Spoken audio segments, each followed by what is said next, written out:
Hey everyone, it's me, Corrie Sommers, your local Los Angeles Realtor. Today we're going to be diving into the neighborhood of Beverlywood.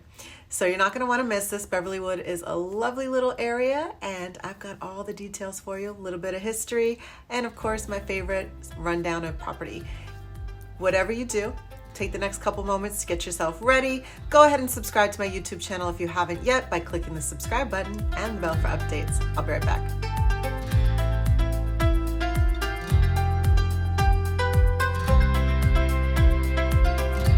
It's me, Corrie Sommers, your local Los Angeles Realtor. So today we're diving into Beverlywood.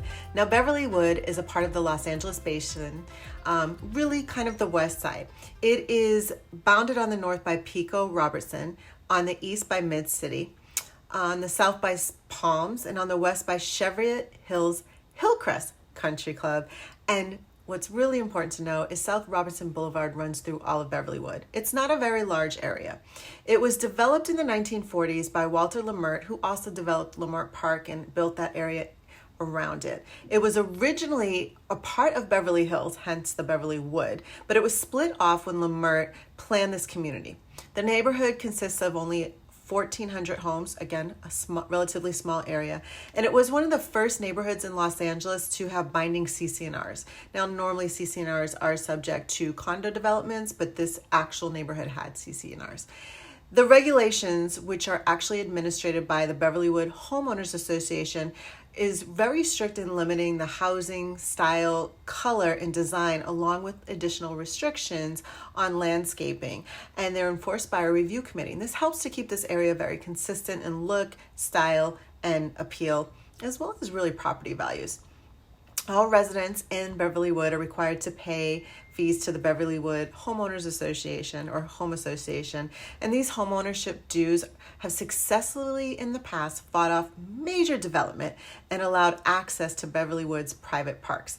Now, the Beverlywood Home Association owns and maintains several of the private parks in Beverlywood, all with the exception of Circle Park, are gated and accessible only to Beverlywood residents.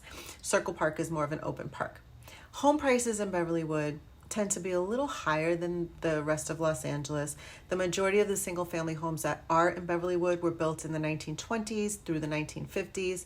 They contain a variety of styles like Spanish, Mediterranean, modern, contemporary, traditional, not so much the traditional homes, Cape Cod, and then, well, I shouldn't say, there are traditional homes sprinkled in there. Let me not misspeak.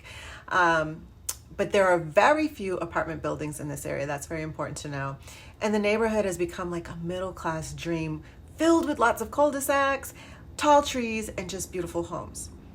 It's mostly a residential area. Now, it's very interesting because I was driving through it the other day, and even though they managed to really kind of fight off mansionization, if you will, and that type of development, there are starting to be homes turning over and newer homes built. I'm seeing more of the farm homes coming in and just more updated styles of homes and bigger homes on the lots than what there used to be.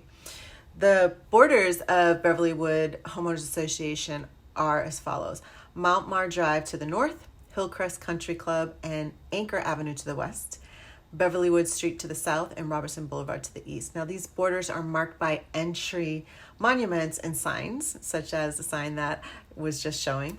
And this puts Beverlywood inside of California's 37th Congressional District and California's 54th State Assembly. That's just some facts to know. Everyone who owns a home and is thinking about selling, maybe you're not sure if right now is the correct time. I actually have a program that I use to send a monthly wealth update to all of my past clients, and it's something that you can receive for free at absolutely no obligation. Simply click on the wealth update link below. That way you can track how much wealth you're building in your home every month and really start to process, do we have enough to step up to the next home? Is maybe now time to buy? Should we pull some money out, put it in another investment, whether that's a home, a life insurance policy, or something else that's going to help us achieve our goals to financial freedom? Just click on that link below. Again, the wealth update. As I mentioned, most of the parks in Beverlywood are maintained by the Homeowners Association and are private and gated, restricted just to those that live in this community. So those parks include Irving Shackler Park, Reiner Park, Woodbine Park, Robinson Recreational Center, which actually You know what? I feel like I drove by that not too long ago, and I don't know that that's necessarily gated anymore. But just to give you an idea, there's lots of places to eat and options in the area. So there's many restaurants, coffee shops, bakeries, all that kind of stuff. Underground Cafe is a popular spot. The Empanada Factory is another popular spot. Dulce Ayola, Factor famous deli is a big hit in that area. Pat's Steakhouse as well, and Jeff's Gourmet Sausage Factory. So the schools within this area fall under the the LAUSD system. Those include Canfield Avenue Elementary, Castle Heights Elementary School, Cheviot Hills Continuing School, and Palms Middle School and Hamilton High School. There's also some other schools like Shenandoah Street Elementary, Yeshiva of Los Angeles Girls High School. So there's a variety of schools in the area and options to choose from.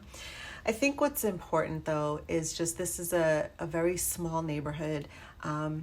It's very peaceful.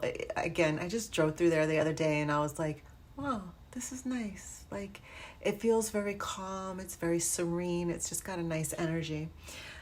The thing that I want to jump into next, though, is one of my favorite things to talk about when sharing information about these neighborhoods, in addition to their history, and that's just what's happening in real estate today.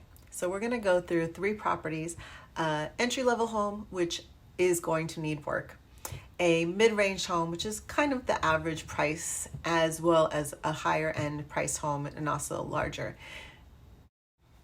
So at the time of recording this video, there was a couple properties on the market that really needed some work, and I wanted to kind of pick the one that really represents what you might see on average. So this particular home has an asking price of $1,249,997. So basically $1,250,000, right?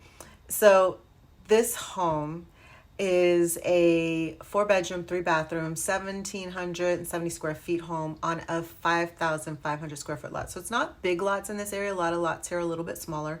And this home, again, needs some work. It's dated, it's small, it's narrow.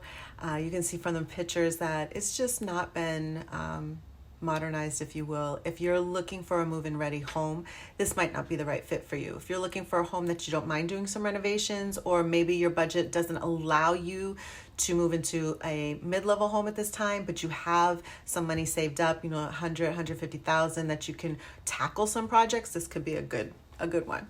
So the mid-price home in the market right now is asking about $2.6 million, a 4-bedroom, 3-bathroom home, a little bit larger, 2,160 square feet on a slightly larger lot, just a smidge under 6,000 square feet. And this is a traditional home located near Circle Park. And as you can see from the photos, it's more modern, right? It's more move-in ready to just, you can settle right in. It's got some charm, it's got some character to it, but definitely has like all of the updates that you would probably be looking for in a home in this price point. The highest priced home on the market at the time of recording this video has an asking price of $5,350,000. Now this is a much larger home. It's a 6-bedroom, 8-bathroom home, 6,600 square feet on a 7,200 square foot lot. So a larger home overall. And it's a Mediterranean style, and a modern Mediterranean style at that. You can see from these photos, it's got really nice curb appeal, very clean, very smooth, just a beautiful home with a lot of like enticement to, hey, come in and take a look.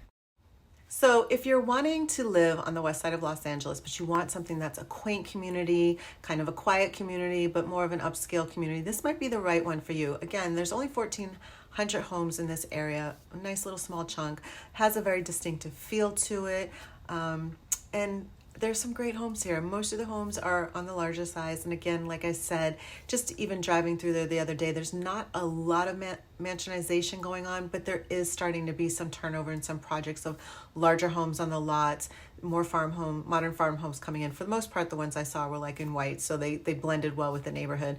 But we're probably going to see more and more of that. I think it's almost impossible to get away from that in LA at this time. But this might be a great little area for you to consider. If you'd like to talk about your real estate goals, if you're thinking about selling, and you just aren't sure if this is the right time, or you want to have a strategy because you're concerned about where do I go next. There's not a lot of inventory on the market. We can definitely talk. Get on my calendar below. If you just want to get a monthly update of the wealth you're building in your home, there's a link for that below as well, no obligation. But I'm just here to help and give you information and help you really determine where you're headed here when it comes to real estate, and I'm always available. Thank you guys so much for watching. More videos coming up, of course, and if you haven't subscribed to my YouTube channel, as I mentioned in the beginning, please take a moment to click the subscribe button and the bell for updates. We are working on pushing to the 1,000 subscriber mark, so I appreciate everybody that tunes in, but also that really subscribes. See you guys next time.